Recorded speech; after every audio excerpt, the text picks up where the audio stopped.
So hello everyone, how are you all? I hope you people are doing well.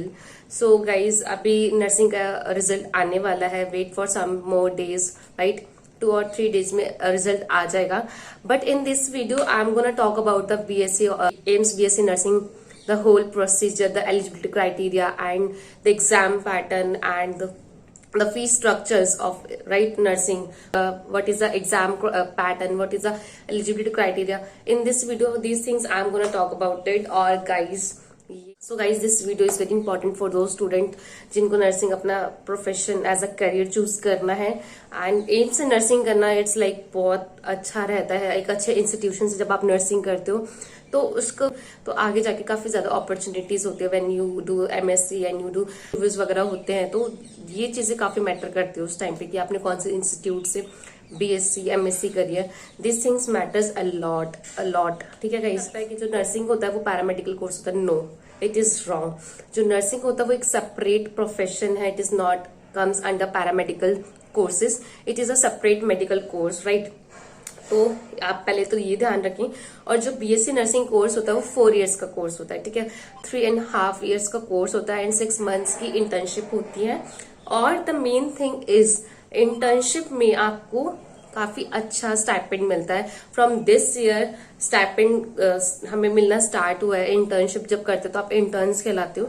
तो ये सारा चीज मैं आपको बताऊंगी. तो let's start with step by step. ठीक है, when I join AIIMS Rishikesh in 2019, there is only 7 institute were there. ठीक है, तो अब तो काफी ज्यादा इंस्टीट्यूट हो गए हैं. तो you have a great opportunity, you have a great chance. ठीक है, कि आपका अच्छा से सिलेक्शन हो जाए. अगर आपके अच्छे मार्क्स हो गए आगे तो आपका सिलेक्शन हो जाए. और नर्सिंग बहुत अच्छा प्रोफेशन है गाइस. तो अब तो काफी ज्यादा मतलब मोर देन 14 एम्स आ गए हैं. तो you have a great opportunity for now days. ठीक है, एम्स नर्सिंग करवाते हैं वो ओनली फॉर फीमेल कैंडिडेट होता है. ठीक है, only female candidate can apply, no boys allowed. ठीक है, द सेकेंड थिंग इज जो एज होनी चाहिए वो 70 प्लस, मतलब 17 ईयर्स होना चाहिए. उनसे प्लस चलेगा. ठीक है, तो जो December 31 रहेगा, आप किसी भी ईयर में अप्लाई करो. सपोज आप 2023 में अप्लाई करो तो 2023 में आप अप्लाई करो तो 31 December 2023 पे आपकी एज 17 ईयर्स होनी चाहिए. मतलब आप पूरे 17 ईयर्स के होने चाहिए. ठीक है, हो गया कि आपका फीमेल कैंडिडेट होना चाहिए. सेकंड, आपकी जो एज होनी चाहिए वो 17 ईयर्स होनी चाहिए. मोर देन 17 ईयर्स चलेगा, वो भी देखना है ना हमें. तो जब आप 11th और 12th आपका होना चाहिए पीसीबीसी. ठीक है, मैथ्स भी चलेगा, दैट इज एडिशनल सब्जेक्ट. कोई जैसे मैथ ही, मैंने अपने 11th 12th में मैथ्स भी पढ़ा है और बायोलॉजी भी पढ़ी है. तो मैथ्स होने से कोई फर्क नहीं पड़ता. आपका मेन सब्जेक्ट तो आपका मेन सब्जेक्ट होना चाहिए फिजिक्स, केमिस्ट्री एंड बायोलॉजी. ठीक है, और उसमें आपके जो एग्रीगेट मार्क्स हैं, ठीक है, एग्रीगेट मार्क्स में पीसीबी के जो भी सारे टोटल मार्क्स है आपकी 55%, that is the minimum marks होने चाहिए. ठीक है, 55% से अबव चलेंगे बट 55% से नीचे नहीं होने चाहिए. This is for OBC and general. And SC ST के लिए 50% चलेगा पीसीबी का एग्रीगेट मार्क्स. ठीक है, ये हो गया आपका मिनिमम एलिजिबिलिटी क्राइटेरिया. जिससे इसके फॉर्म्स कब निकलते हैं. ठीक है, तो क्या होता है, सबसे पहले ना रजिस्ट्रेशन वगैरह होता है. तो रजिस्ट्रेशन का जो नोटिफिकेशन है वो दिसंबर और जनवरी से निकलना स्टार्ट हो जाता है. तो उसमें क्या होता है, पहले बेसिक रजिस्ट्रेशन करते हैं. ठीक है, फिर आगे एक और रजिस्ट्रेशन का पार्ट होता है, फिर वो करते हैं, फिर पेमेंट वगैरह करके फिर आपका एडमिट कार्ड आ जाता है.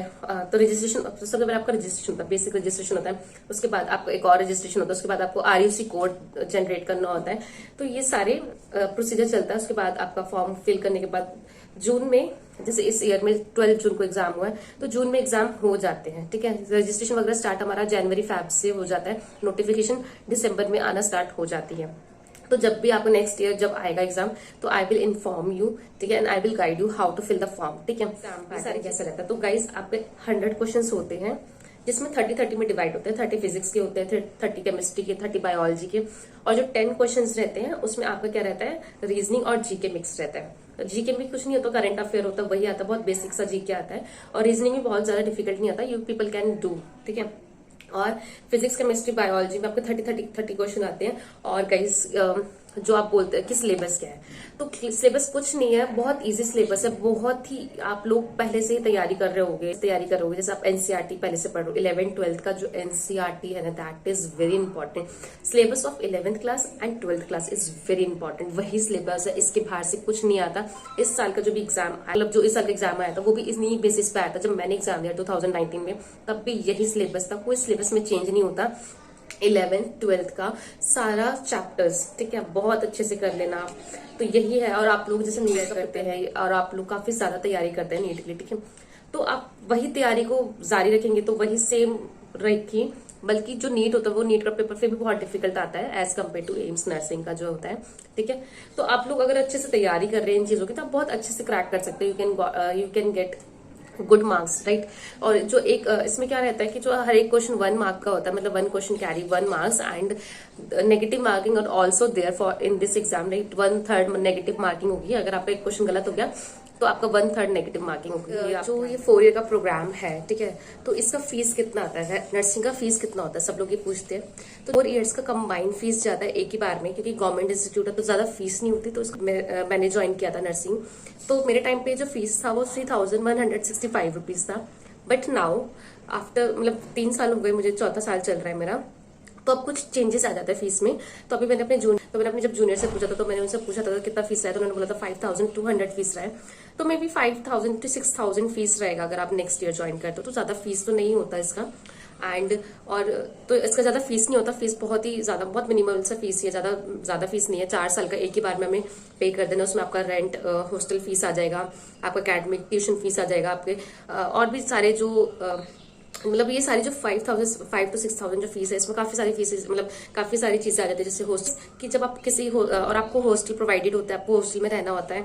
एंड जो मेस रहता है, तो मेस में हर जगह का अपना अपना, जैसे अगर एम्स ऋषिकेश में अलग फीस रहता है, एम्स दिल्ली में अलग फीस रहता है, और ये अपना इंस्टीट्यूशन वाइज रहता है कि वहाँ पे क्या फीस है। जैसे अगर मैं एम्स ऋषिकेश की बात करूँ जहाँ मैं पढ़ रही हूँ, तो हमारा 3000 पर मंथ रहता है, यहाँ पे एम्स ऋषिकेश में फीस रहता है, ठीक है। तो गाइस आई होप आपको ये सारी चीजें क्लियर हो गई होंगी। इफ यू हैव और बताती हूँ, जैसे आप ये जब आप पूरे नर्सिंग में एंट्रेंस क्लियर कर लेते हैं, आपका काउंसलिंग हो जाता है, आप एडमिशन ले लेते हो, फ्रॉम फर्स्ट ईयर आपको 500 रुपीज पर मंथ मिलना स्टार्ट हो जाता है। This is stipend, this is given by government of India, की जो लोग जो स्टूडेंट्स जो पढ़ रहे हैं, जो हॉस्पिटल में अपनी सर्विसेज प्रोवाइड कर रहे हैं ड्यूरिंग दिस ट्रेनिंग पीरियड, तो उनको मिलता है 500 rupees per month. But when you do internship in last 6 month, आपको पर मंथ मिलते हैं 13,150 रुपीज, ठीक है। Now I am getting 13,150 rupees. ये इसी ईयर से मतलब इम्प्लीमेंट हुआ है कि जब आप इंटर्नशिप करते हो तो आपको हर महीने 13,150 रुपए मिलते हैं। That is a very fair and good amount.